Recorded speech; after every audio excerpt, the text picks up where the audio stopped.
नमस्कार दोस्तों, स्वागत है आपका हमारे चैनल लर्न एंड ग्रो में। आज हम डिस्कस करेंगे एरिक्सन साइकिल के बारे में। जो एरिक्सन साइकिल होती है उसके कौन कौन से कंपोनेंट्स होते हैं, उसका जो पीवी और टीएस डायग्राम है यानी प्रेशर वॉल्यूम और टेम्परेचर एंट्रोपी डायग्राम है वो हम समझेंगे। तो जो एरिक्सन साइकिल है वो होती है सेम स्टिरलिंग साइकिल की तरह होती है, लेकिन एक डिफरेंस होता है। जो उसकी वॉल्यूम साइकिल थी स्टिरलिंग साइकिल की कांस्टेंट वॉल्यूम साइकिल थी, इसमें कांस्टेंट प्रेशर साइकिल होती है। यानी इसके अंदर पहला जो डिफरेंस है वो क्या है, इसके अंदर कांस्टेंट प्रेशर साइकिल के ऊपर हमारा हीट एडिशन होगा, हीट को ऐड करेंगे और हीट को रिजेक्ट करेंगे। यानी कांस्टेंट प्रेशर की हमारे पास दो साइकिल होंगी, जिसमें एक में हीट एडिशन होगा और एक में हीट रिजेक्शन होगा। उसके बाद दो प्रोसेस तो ये हो जाएंगी कांस्टेंट प्रेशर की, जिनमें हीट एडिशन होगा और हीट रिजेक्शन होगा। उसके बाद जो दो प्रोसेसेस हैं वो होंगी हमारे पास आइसोथर्मल प्रोसेसेस होंगी, जिसके अंदर क्या होगा, आइसोथर्मल के अंदर यानी कि सेम टेम्परेचर के ऊपर क्या होगा, कंप्रेशन होगी और एक्सपेंशन होगी। तो हमारे पास टोटल 4 साइकिल होंगी, कांस्टेंट प्रेशर साइकिल 2 और आइसोथर्मल साइकिल 2। तो इस तरह से इनको हम डिवाइड करेंगे। तो इसको समझने के लिए हमने ये फिगर्स बनाई हैं। तो सबसे पहले ये हम डिस्कस करते हैं, ये क्या है, ये सिलेंडर और पिस्टन अरेंजमेंट है। यहाँ पे ये है सिलेंडर, इस सिलेंडर के अंदर जो पिस्टन है, ये पिस्टन है, ये मूवमेंट करेगा यानी कि आगे और पीछे मूवमेंट करेगा। यहाँ पे वर्किंग सब्सटेंस होगा आपका, जो भी आपने लिया है यहाँ पे वर्किंग सब्सटेंस होगा। पिस्टन के साथ कनेक्ट पिस्टन रोड है, तो पिस्टन रोड इसके साथ कनेक्ट है, तो पिस्टन के साथ पिस्टन रोड यहाँ पे कनेक्ट है। अब देखिए यहाँ पे ये जो स्टिरलिंग साइकिल है और एरिक्सन साइकिल है, ये बेस होती हैं रीजनरेटर के प्रिंसिपल पे, यानी रीजनरेशन पे। रीजनरेशन मतलब यहाँ पे हम यूज करते हैं रीजनरेटर का, इन साइकिल के अंदर हम यूज करते हैं रीजनरेटर का। रीजनरेटर क्या होता है, रीजनरेटर है जो वर्किंग सब्सटेंस को, वर्किंग फ्लूइड है, मान लीजिए एयर है, उसको हीट ऐड करता है और हीट को रिजेक्ट करता है, तो रीजनरेटर इसको बोला जाता है। इसके अंदर देखिए क्या क्या अरेंजमेंट दी गई है। ये जो वायर सिस्टम लगाया गया है इसके अंदर, इसको हम वायर गेज सिस्टम भी बोलते हैं। तो वायरिंग सिस्टम लगाया गया है ताकि जो एयर है इसमें से जब फ्लो करे तो वो काफ़ी टाइम ले और उसका जो टेम्परेचर है हम आसानी से बढ़ा सकें और यूनिफॉर्मली बढ़ा सकें। नीचे यहाँ पे देखिए ये जो रेड कलर की हमने लाइंस बनाई हैं, ये है फर्नेस।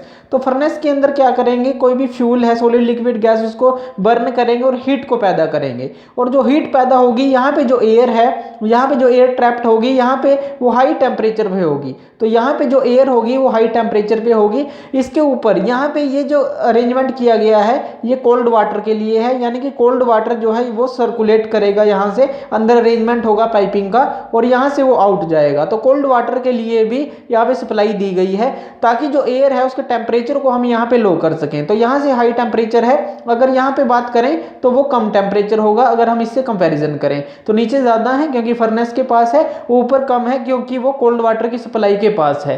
तो यहाँ से ये जो ओपनिंग दी गई है और ये ओपनिंग दी गई है, ये इंजन सिलेंडर के लिए दी गई है। जो इंजन सिलेंडर में एंटर करेगी एयर, यहाँ से हाई टेम्परेचर पे एंटर करेगी, यानी कि यहाँ पे टेम्परेचर हाई होगा जब इंजन सिलेंडर के अंदर एंटर करेगी, यहाँ पे टेम्परेचर लो होगा जब वो इंजन सिलेंडर के अंदर एंटर करेगी। तो रीजनरेटर का फंक्शन क्या है, एयर को हीट देना और उससे हीट लेना, दोनों ही काम है। जब ऊपर से फ्लो नीचे की तरफ करेगी एयर तो हम उसको हीट देंगे क्योंकि वो फर्नेस की तरफ आ रही है, यहाँ पे आ रही है और यहाँ से जा रही है, तो हीट उसकी बढ़ेगी।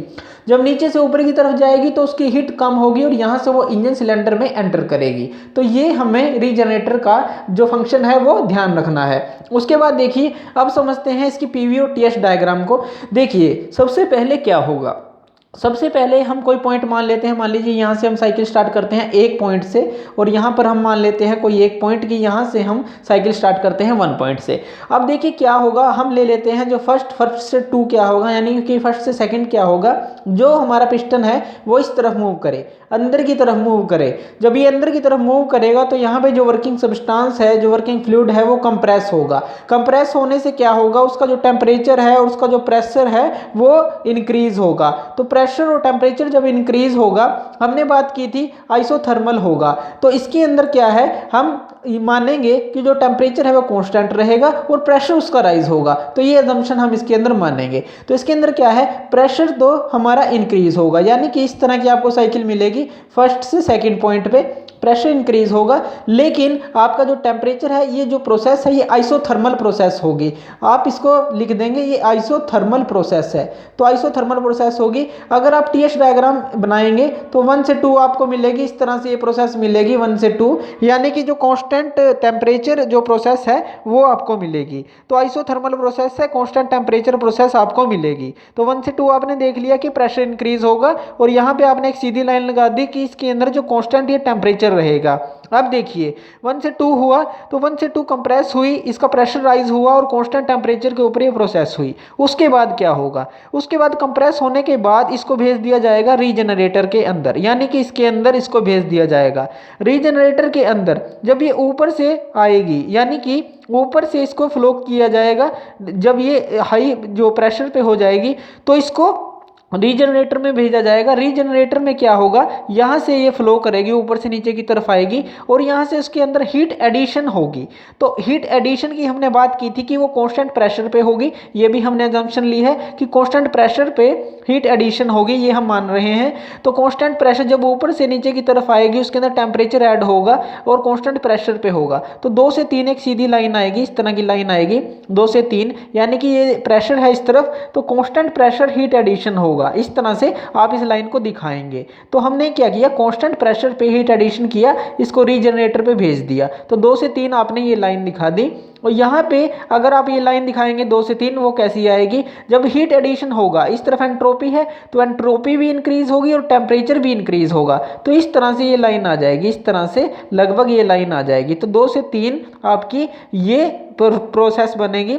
टेम्परेचर आपको राइज मिलेगा 2 से 3 में, और जो एंट्रोपी है देखिए 2 से 3 एंट्रोपी भी इंक्रीज होगी। क्यों, देखिए चेंज ऑफ जो एंट्रोपी है वो होती है d/T होती है, यानी कि जितनी हीट बढ़ेगी उतना ही एंट्रोपी बढ़ेगी। तो यहाँ पे जब हीट ऐड होगी तो एंट्रोपी इंक्रीज दिखाएगा, टेम्परेचर भी इंक्रीज दिखाएगा। तो 2 से 3 आप ये प्रोसेस आसानी से यहाँ पे दिखा सकते हैं। उसके बाद देखिए यहाँ पे कंप्रेस हुई, वो रीजनरेटर में गई, अब रीजनरेटर से वो वापिस आएगी, हीट लेके वापिस आएगी। तो क्या होगा, हीट लेके जब वो वापस आएगी तो एकदम से इस सिलेंडर के जब अंदर आएगी तो वो इस पिस्टन के ऊपर फोर्स लगाएगी, एकदम से फोर्स लगाएगी और वो पिस्टन को पीछे की तरफ फेंकेगी। तो पीछे की तरफ फेंकेगी यानी कि यहाँ पे एक्सपेंडेशन होगा, वो फैलेगी। तो फैलेगी यानी कि प्रेशर डाउन होगा।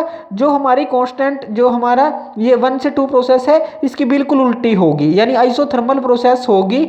और क्या होगा, आइसोथर्मल प्रोसेस के साथ इसके अंदर क्या है, एक्सपेंडेशन होगी। तो ये एक्सपेंडेशन होगी और आइसोथर्मल प्रोसेस होगी। तो 3 से जो 4 है आइसोथर्मल एक्सपेंशन हम इसको बोलेंगे। या आइसोथर्मल कंप्रेशन थी या आइसोथर्मल एक्सपेंशन होगी। तो 3 से 4 इस तरह की हम लाइन दिखाएंगे। इसी तरह से अगर इसके अंदर बात करें तो 3 से 4 के अंदर आइसोथर्मल प्रोसेस है, तो ये T है, इस तरफ T है, तो 3 से 4 एक तरह की इस तरह की सीधी लाइन आएगी, आइसोथर्मल एक्सपेंशन होगी, एंट्रोपी भी इसके अंदर इंक्रीज दिखाएंगे।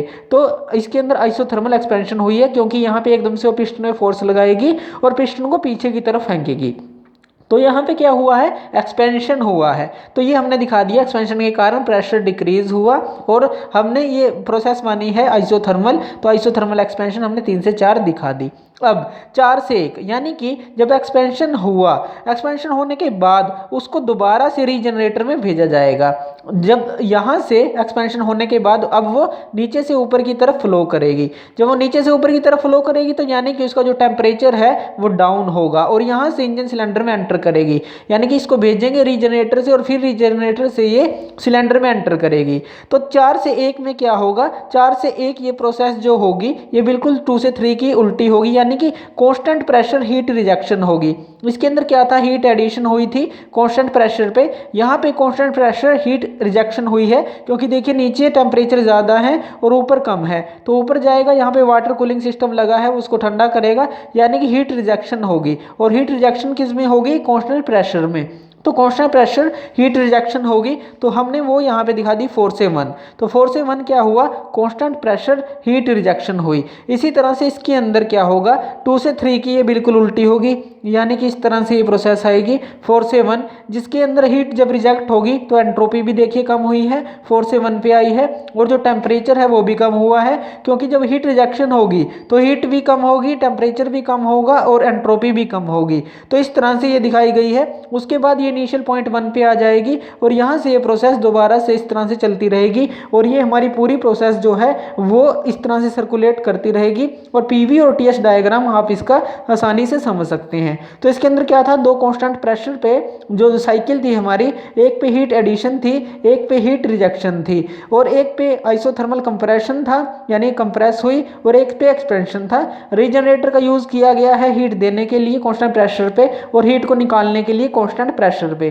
तो थैंक यू वीडियो देखने के लिए। और ज़्यादा अपडेटेड वीडियोज़ के लिए आप हमारे चैनल लर्न एंड ग्रो पे हमें सब्सक्राइब कर सकते हैं।